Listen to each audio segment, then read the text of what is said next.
इंदौर के पब कारोबारी भूपेंद्र रघुवंशी की आत्महत्या प्रकरण में पुलिस ने उनकी परिचित इति तिवारी को हिरासत में लिया है।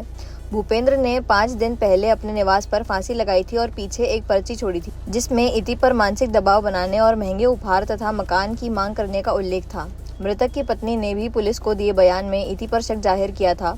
पुलिस जांच में सामने आया कि दोनों की पहचान इंदौर के एक पब में हुई थी और करीबी संबंधों के बाद इति द्वारा लगातार दबाव बनाया जा रहा था। बताया जाता है कि इस तनाव को सहन न कर पाने पर भूपेंद्र ने यह कदम उठाया। वर्तमान में पुलिस ने इति तिवारी को गिरफ्तार कर आगे की जांच शुरू कर दी है। एक घटना हुई थी जिसमें 25 तारीख की रात 26 को एक जो शराब व्यवसायी है और जो संचालक है उसके द्वारा सुसाइड कर लिया गया था जहर खाकर, और इसमें फिर 194 बीएनएसएफ के तहत मार्क कायम किया जाकर 38/25 मार्क क्रमांक कायम किया जाकर इन्वेस्टिगेशन में इसको जांच में लिया गया और एक सुसाइडल लेटर भी मिला था, ऐसा सुसाइड नोट उसको भी जांच में लिया गया था। कल इसका अंतिम संस्कार होने के बाद इसके जो परिजन आए थे, वो परिजनों के द्वारा जो स्टेटमेंट्स दिए गए थे उसको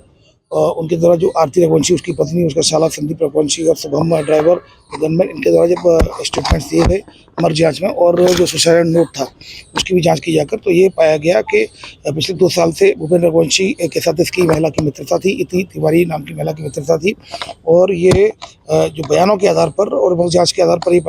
प्रथम दृष्टया ये पाया गया कि इसके द्वारा जो कि पैसे मांगने के लिए लगातार इस पर दबाव बनाया गया और न देने की सूरत में उसको रेप के केस में फंसाने की धमकी देकर ब्लैकमेल किया गया। तो इस पर से उसके द्वारा आत्महत्या करना पाया गया है। ये प्रथम दृष्टया इति तिवारी के खिलाफ ये जो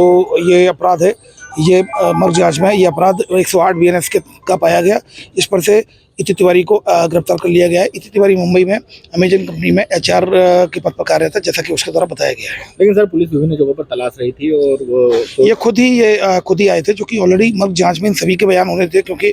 ये सस्पेक्टेड थी और चूँकि उसका सुसाइड नोट पर नाम था, सस्पेक्टेड थी वो, और परिजनों के भी कथन लिए जाने थे। चूँकि उनकी जो मृतक की पत्नी, जो मृतक की जो बच्ची है वो यूएस में रहती है, तो उसके आने में विलम्ब होने से जो कि अंतिम संस्कार विलम्ब से किया था, उसके बाद तुरंत स्टेटमेंट्स लेकर और सुसाइड नोट को एनालिसिस किया जाकर प्रथम दृष्टया 108 बीएनएस का अपराध पाए जाने से आरोपिया है इति तिवारी को अरेस्ट कर लिया गया।